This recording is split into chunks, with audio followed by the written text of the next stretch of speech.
Welcome to Baseball Biz. I'm Mark Carpenter, your host, and we're glad to have you here today. We're going to be listening to part 2 of the interview with Lou Schiff that we recorded the day of the All-Star Game, so the results weren't known as of yet.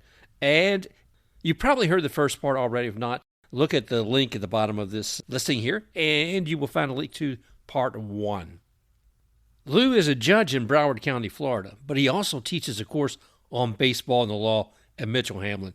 So he does that each year, and this year we want to talk to him a little bit about what that course is like, some of the guests that he's had on that show, and the impact that some of the things he's hearing back from them as well. So let's get started. Take it away, Lou. I've been busy the last week with teaching my baseball law course over the past weekend. We had some fabulous guests come in. One of our non-baseball guests was Bob Whitsitt, who was the general manager and president of a number of professional sports teams, the Portland Trail Blazers, Seattle Supersonics, and the Seattle Seahawks. And Bob came out to St. Paul and spoke to our class. He's a Mitchell Hamline alum, and so he came and he flew out and talked to them. Melissa Ludtke once again appeared by Zoom. It was a tremendous program. We had one of our other alums, a guy by the name of Adam Hanson, an attorney in Minnesota, and he was the bat boy for the Minnesota Twins for 11 years. And there's a case in the book that Bob and I wrote that deals with bat boys and the liability that a team has and overworking them and giving and not paying them for their hours. So he came in and talked about what it's like to be a bat boy and the responsibilities and the work. It was interesting. We had fun. Brought Stu Thornley back again this year. Stu is always a fantastic speaker, and he's the official scorer for the Twins, and he helps write the explanation of the rules for Major League Baseball, and he's on the appeals committee when it comes to scoring decisions. So it was a fun weekend. We had a good time, and the St. Paul Saints are the most wonderful host you could ever have to host a program in a press box.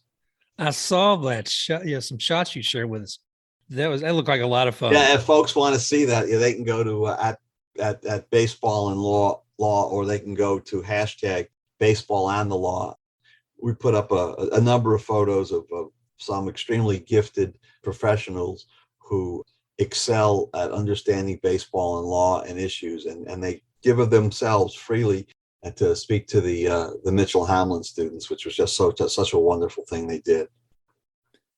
There's been so much going on, and I wouldn't necessarily say it's with actual legal statutes, but how we've been treating minor leaguers. And that's a whole subject for a whole nother program, but you're absolutely right. And it looks like that lawsuit is settled for about $185 million. Yep. And I made mention of that to my students because when we first put that book together, the Senny case, SCNNE, had just been filed maybe 7 or 8 months before the book got published. And I used it as a way of explaining how long it can take things to go through the courts and how long it has to settle. Now, what's interesting, and it's been written about, is it's still subject to the court, the judge approving the settlement. And I can't speak to that case because I don't know this case at all. And I don't want to talk about a case that is pending, but I can speak to other settlements where judges have said, or people have come to the court and said, I know there's a group of people and they approve it, but I don't think I'm getting the right amount.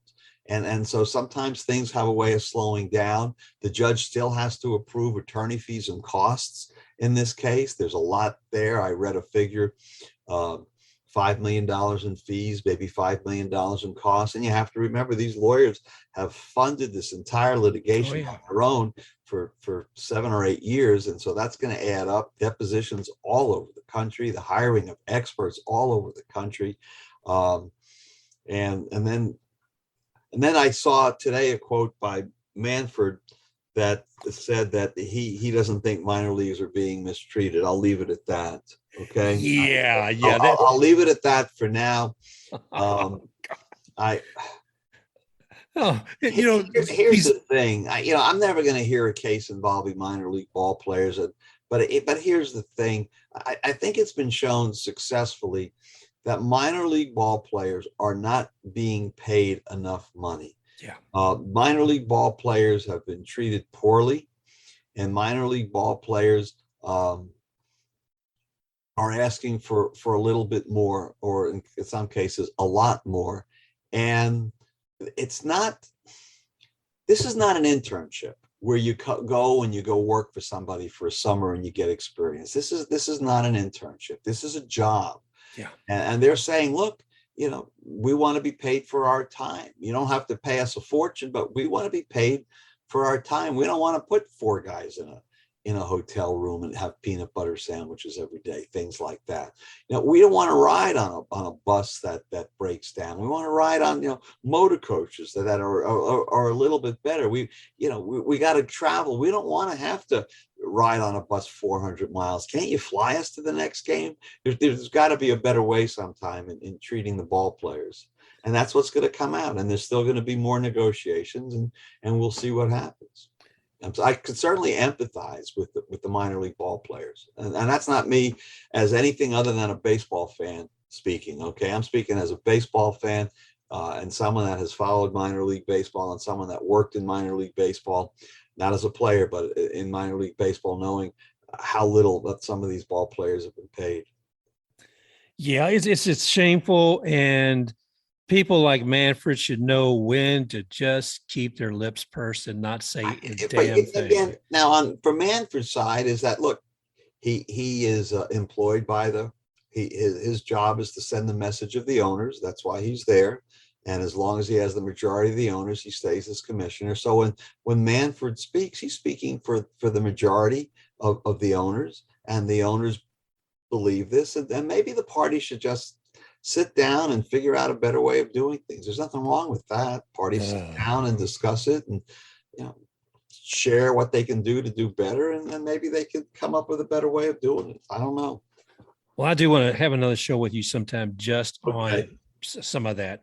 I am curious about your class though.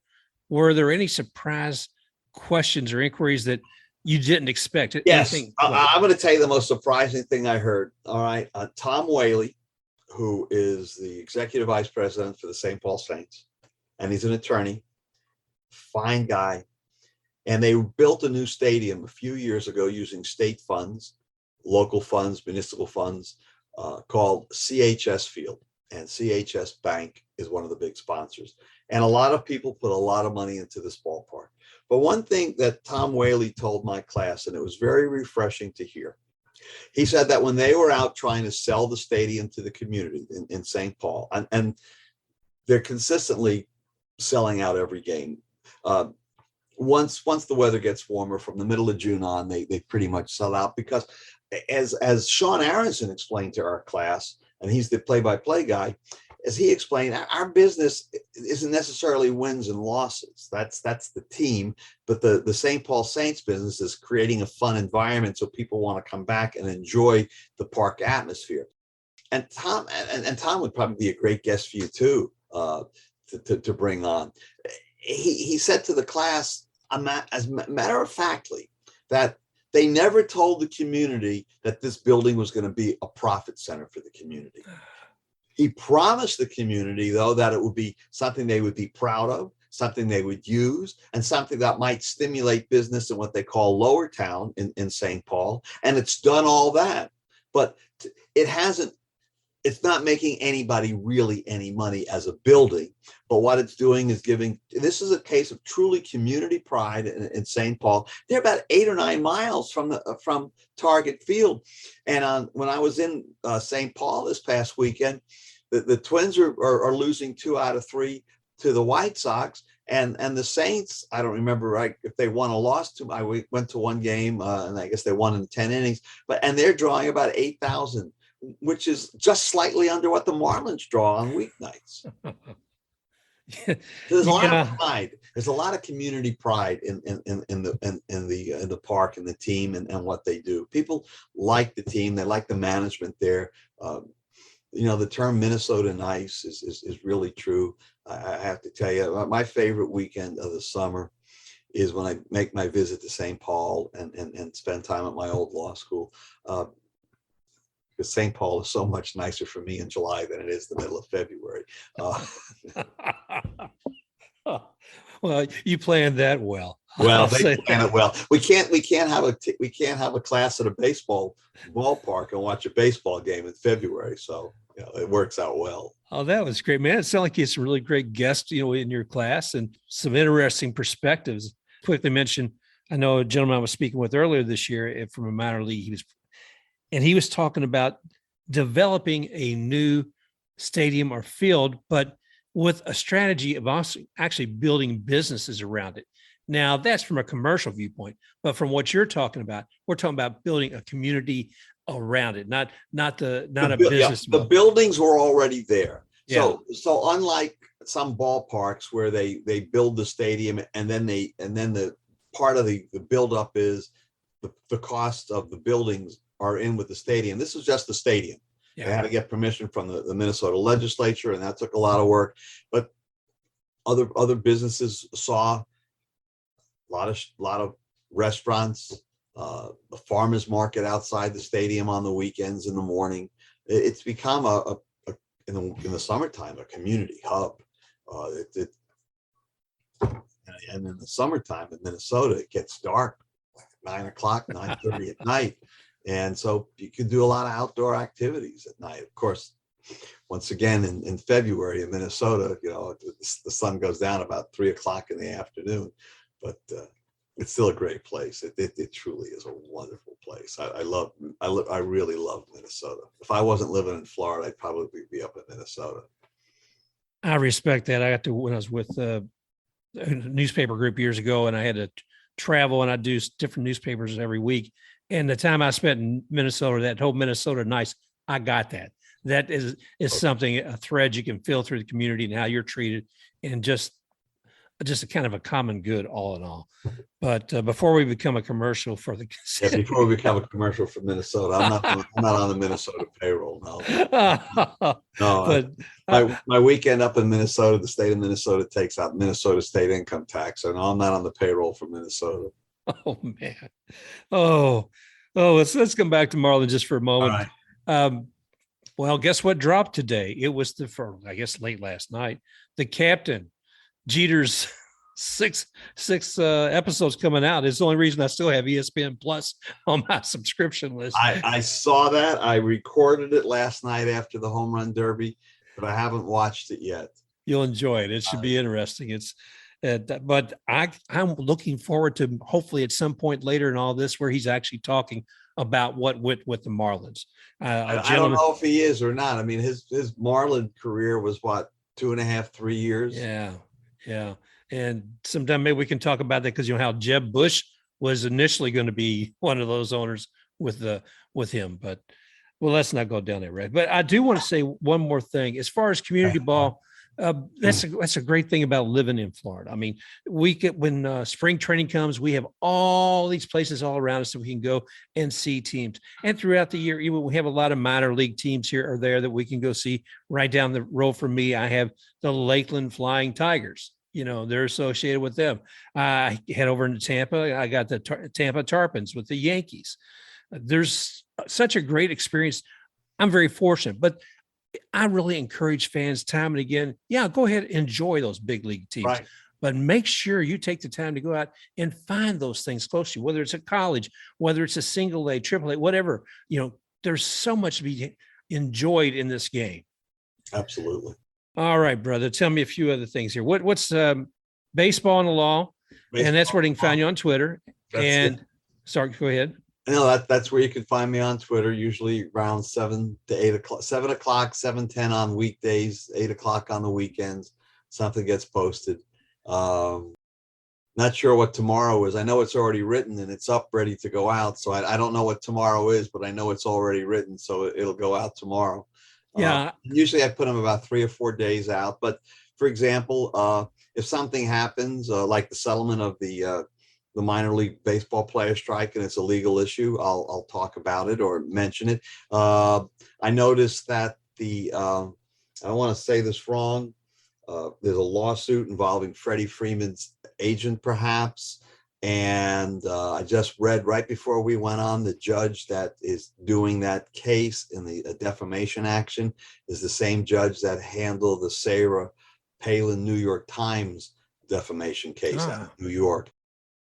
But I think the issue in this case, and it's just what I read, in a brief article, is whether or not this individual can be considered a public figure. And so the laws of defamation are that it's easier to defame a public official than it is a private person.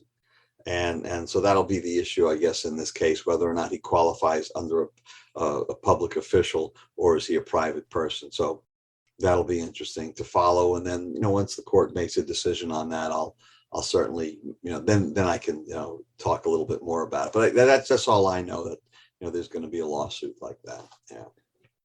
Well, I will certainly be following you on that. On Twitter. As I explained to my students, there really isn't anything, people call it baseball law and I call it baseball law, but it's really not baseball law. What it is a lot of lawsuits that involve baseball, and we put them all together. And I really believe you could teach like an entire semester of law school and only talk about baseball law cases and still be able to teach whatever it is you had to teach.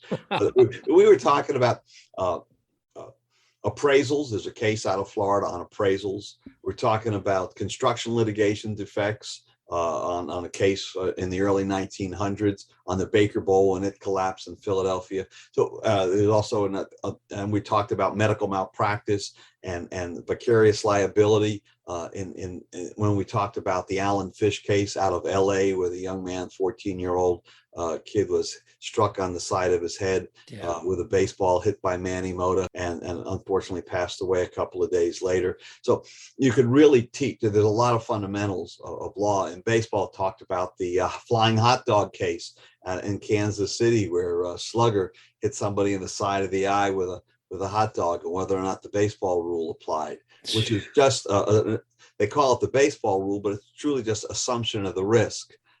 Which is theory that says if you're going to a dangerous event and there's a chance of being injured, you assume the risk that's with it. And the example I always give is the time I was going to go skydiving out in Vegas with the family, until the guy gave me the release with a big X and it said, "You could get killed. We're not responsible. Sign here." That's pretty much what it said, Mark. That's just pretty much what it said. And you look at it with one big black X in the middle, and it's like, nah. But my wife and son went, and they're still fine. So he called me a couple of names that weren't complimentary, but I decided not to go skydiving. Well, Lou, with that, let's all right. We'll let it be not skydiving. Okay, there we go. So I used to root for the National League in this game because on the off chance that the National League wins, then they'll have a home field advantage in the World Series, but that's been taken out of the equation. So now I'm just going to kind of watch and hope I see some decent baseball a little bit. That's what, and then you wait for your favorite players to get in there and, do a nice job, and you just hope that nobody gets hurt. You don't want a Ray Fosse, Pete Rose situation at an All-Star game. No.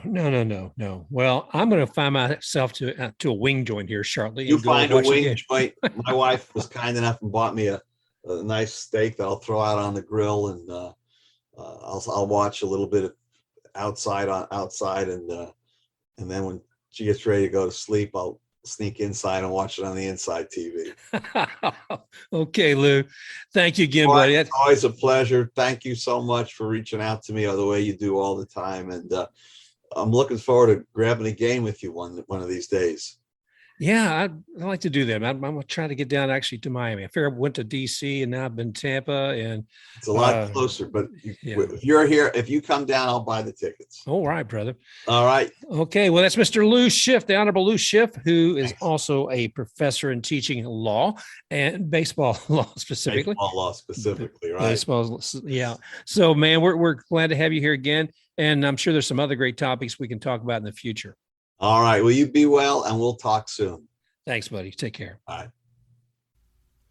That was part 2 of the interview with Lou Schiff. He is a Marlins fan. He is a judge in Broward County. He is a fan of baseball, and he's also a professor of law, teaching baseball and the law. And we want to thank him once again for joining the show. You can find Lou at Baseball and Law on Twitter. He puts something up there every day of interest, a lot of things historical, well worth checking into. I know I enjoy it. So thank you again, and special thanks to Lou Schiff for joining us today. Remember, you can always find Baseball Biz here. You can find it on Stitcher. You can find it on Apple Podcasts, Google Podcasts, iHeartRadio, on Twitter at @TheBaseballBiz. Oh, man, if it's out there, we're there. So thanks again for joining us, guys, and we'll talk to you again real soon.